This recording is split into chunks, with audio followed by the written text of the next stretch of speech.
Hi, my name is Joseph Wiemels, and I'm a professor at the Center for Genetic Epidemiology at the University of Southern California.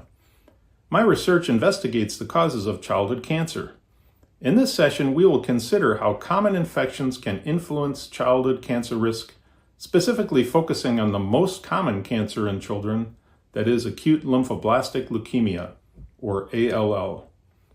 We will also consider the changing patterns of infections over the past decades and how that may have influenced the increasing incidence of leukemia among our children. Let's get into it. First of all, let us consider the timing of the important events leading to childhood leukemia. Scientists have known for more than 20 years that initial damages to blood cells occur before a child is even born. These damages that occur during pregnancy result in about 1 out of every 20 children being born with pre-leukemia mutations. Only a small fraction of these children will progress all the way to leukemia diagnosis. So some additional mutations or promoting events must occur after birth. Leukemia is a disease that arises from our body's immune system, which is primed to deal with infections. Our question today is understanding how infections may influence these promoting events. Infections are known to be directly involved in a variety of human cancers over the lifespan, about 15 to 20% of all cancers. These include human papillomavirus as a cause of cervical cancer and hepatitis as a cause of liver cancer. For the blood cell cancers, Epstein-Barr virus is known to cause some lymphomas, and a human T-cell lymphotrophic virus can cause a rare adult T-cell lymphoma. We don't believe that any infections directly cause childhood leukemia, but infections can enhance the risk of leukemia in children by impacting immune development in non-constructive ways. Let's take a look at normal immune development. We are born with the ability to recognize and respond to antigens of any form. Most of these antigens are introduced to us early in life, and this is normal. Our immune system can create billions of specific receptors and antibodies to whatever nature throws our way. In another video in the same series called Biology of Carcinogenesis and Childhood Cancer, I consider how tobacco can disrupt this process of creating antibodies and also be a cause for leukemia mutations. And I encourage you to watch that presentation to learn more. Now, how does our immune system deal with any and all possible infections that we will encounter during our lives? It uses a specific set of 3 enzymes listed here that can change our DNA sequence at immune receptor genes to provide the many thousands of antibody specificities that we will need to deal with any possible infectious agent. Interestingly, some leukemia mutations show direct evidence of the involvement of these enzymes, meaning that the leukemia-inducing mutations are collateral damage from a normal healthy process that has gone awry. The process being the production of normal antibodies. This type of friendly fire mutation is not present at all leukemia mutations, including this common one at the ETV6 gene, which is known to occur prenatally.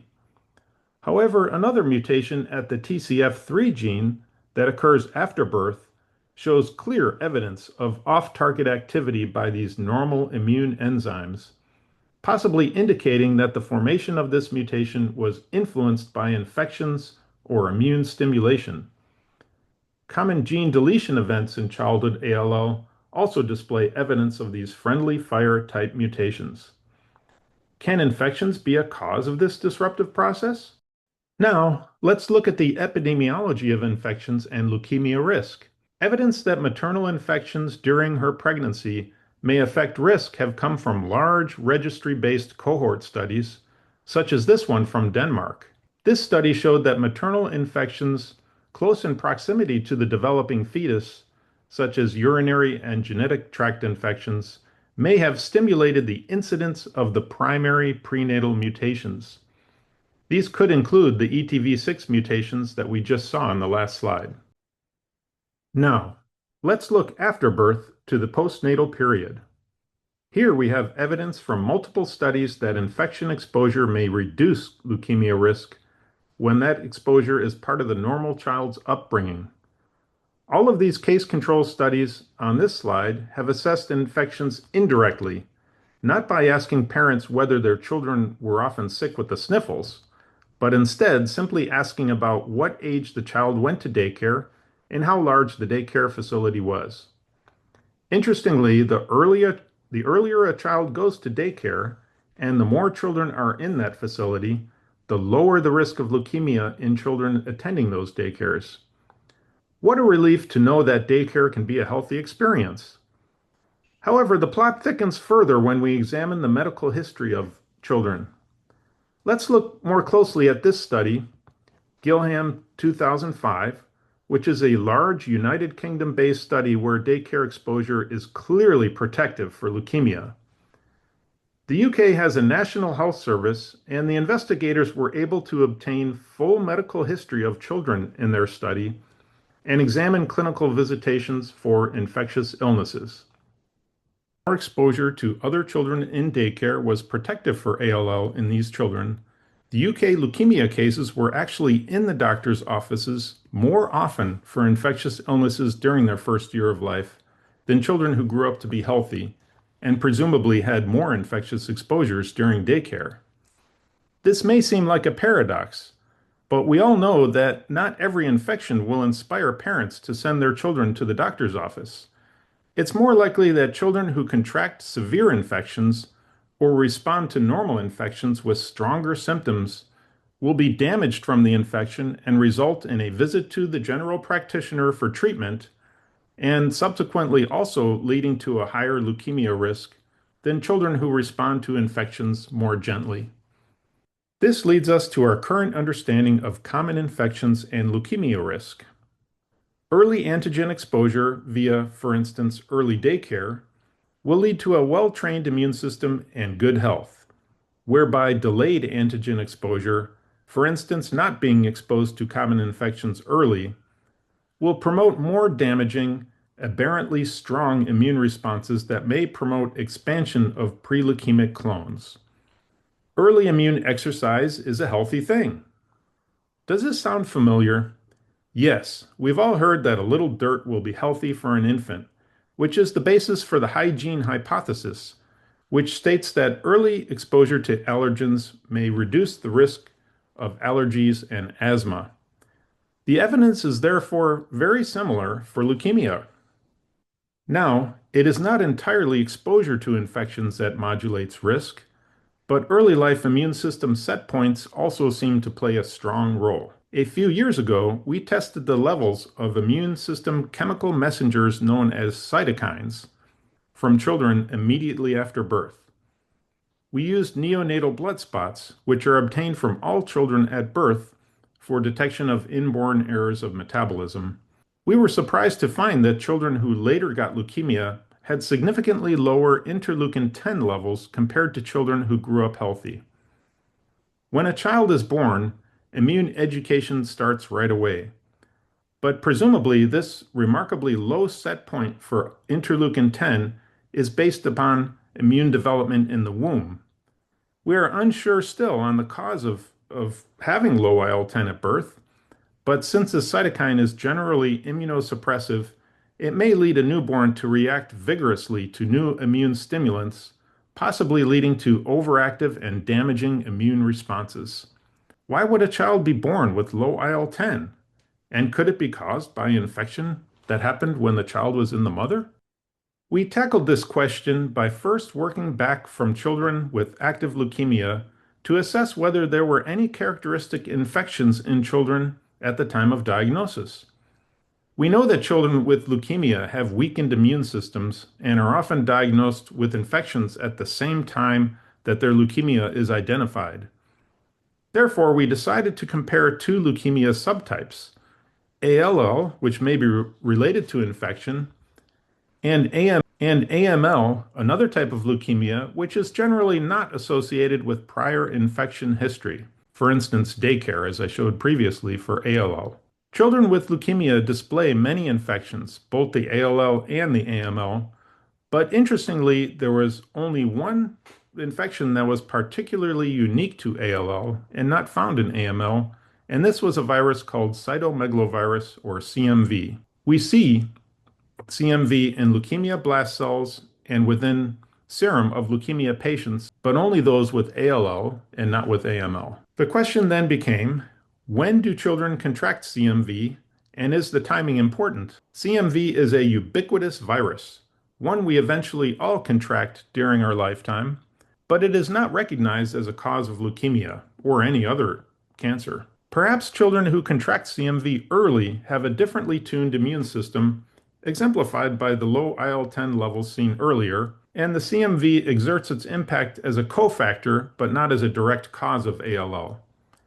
We developed a sensitive assay to look for CMV in blood spots of children who contracted leukemia later, as seen on this slide. And what we found is that children with ALL were nearly 4 times as likely to have CMV present at birth compared to healthy controls. Therefore, we have evidence that early CMV may have an important role in ALL causation in at least a proportion of children with ALL. The CMV effect seemed to be stronger in Hispanic Californians compared to non-Hispanic whites, which is interesting since Hispanics have a 30% higher incidence of ALL than non-Hispanic whites, which may be partially related to CMV infection. In support of this, health registry data from Sweden has also demonstrated a connection with CMV diagnosed clinically in either mother or in the child at birth, with a greater than tenfold risk for hematologic cancers if active CMV is diagnosed. Here, a sensitive assay was not necessary since active disease was present in these children, but the answer was the same. Early CMV is linked to later ALL in the child. Additional work from our group suggests that the CMV association may be more complex. When we examine CMV and ALL subtypes, we find that children with high hyperdiploidy ALL had the highest CMV viral count at diagnosis. But interestingly, children with other types of ALL without high hyperdiploidy demonstrated a more severe history of early life infections, suggesting that CMV may have altered their immune function, but the CMV may not be actively involved in their leukemia at diagnosis, since the viral levels were very low. In sum, the CMV relationships with ALL are scientifically very enticing, but more work needs to be done to prove its involvement as either a cause or a potential therapeutic target in ALL. Since CMV is a major cause of birth defects in newborns, efforts to prevent transmission from mother to child to prevent birth defects may also help to prevent ALL. Now, what about vaccines? Vaccines certainly stimulate the immune system, but can they impact leukemia risk? Vaccines typically induce a mild immune reaction to antigens delivered with the vaccine, so we may expect them to have an effect of a mild immune reaction on ALL risk. But vaccines also contain side products that have brought concerns of toxicity. What is the evidence? Vaccines have been around for over a century, and historical vaccine technology did indeed contain certain byproducts of some concern. The initial polio vaccine used in the late 1950s and early 1960s was produced in cell cultures that were contaminated with a monkey virus that contained genes with a theoretical potential to aid cancer formation based on the presence of certain genes within the virus.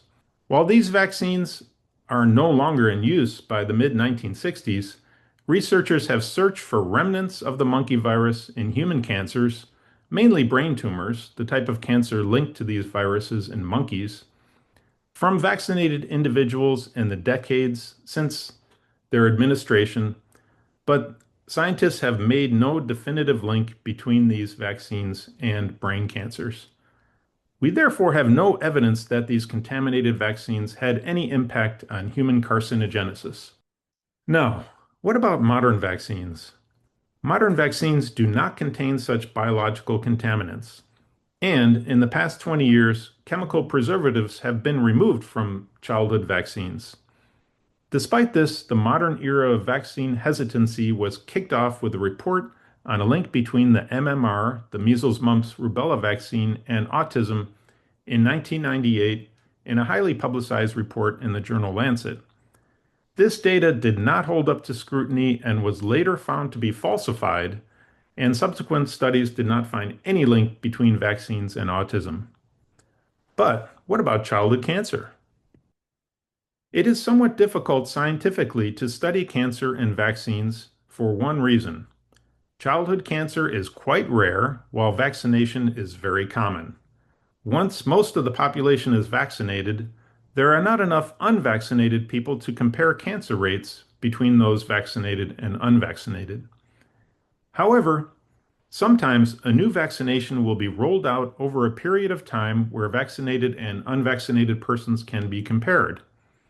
This happened in the 1990s with the rollout of the Haemophilus influenza B vaccine, where researchers were able to test the impact of a new HIV vaccine and ALL risk in both a large cohort study in Finland and a case control study of childhood ALL in California. Both studies demonstrated a decreased risk of ALL in those vaccinated, suggesting that the vaccine produced healthy, modulating immune stimulation rather than a damaging type of stimulation that would increase ALL risk. The largest studies on vaccines and ALL risk are now available and are quite null concerning ALL risk. Studying multiple vaccines in over 1.2 million children and ALL risk over decades of time, a recent study from Denmark found absolutely no increased risk of ALL among those who were vaccinated. This type of study, using linked medical records with no selection or information bias, is considered state-of-the-art and may put to rest any notion that vaccines contribute to cancer in children. Finally, I will close with a study that has been replicated extensively around the world, studying the relationship between mode of birth and ALL risk. This study showed that children born from a cesarean section that was elective or scheduled showed higher risks of ALL compared to vaginal birth. A scheduled cesarean means that the mother has not gone through labor and there generally was not any breakage of the membranes prior to the operation. We include this study here since the birth process itself is an immune stimulatory event should the newborn be exposed to the birth canal and the mother's microbiome during labor and delivery. It is also a stressful time, and stress itself may have an impact on the pre-leukemic clone. Still, cesarean birth is known to impact risk of other immune system diseases such as allergies and asthma, so we include its relationship here to ALL as an immune modulating event. We've summarized a large amount of research that points to immune development and interaction of the child's immune system in the pathway from healthy immunity towards leukemia. There is not one specific characteristic that impacts every child with ALL, but likely a combination of factors such as early immune education, a CMV infection, genetic susceptibility, and immune isolation in early infancy that together can predispose some children to ALL disease. The most striking unexplained feature is the responder status of the newborn, which appears to be markedly different, indicated by its interleukin 10 or IL-10 status, between children who grow up to develop disease compared to those who remain healthy. All of these pathways pertaining to immune stimulation and leukemia involve modifiable factors, suggesting that ALL is a preventable disease if we can harness those characteristics that lead to healthy immune development and avoid early cytomegalovirus or damaging responses to other infectious agents.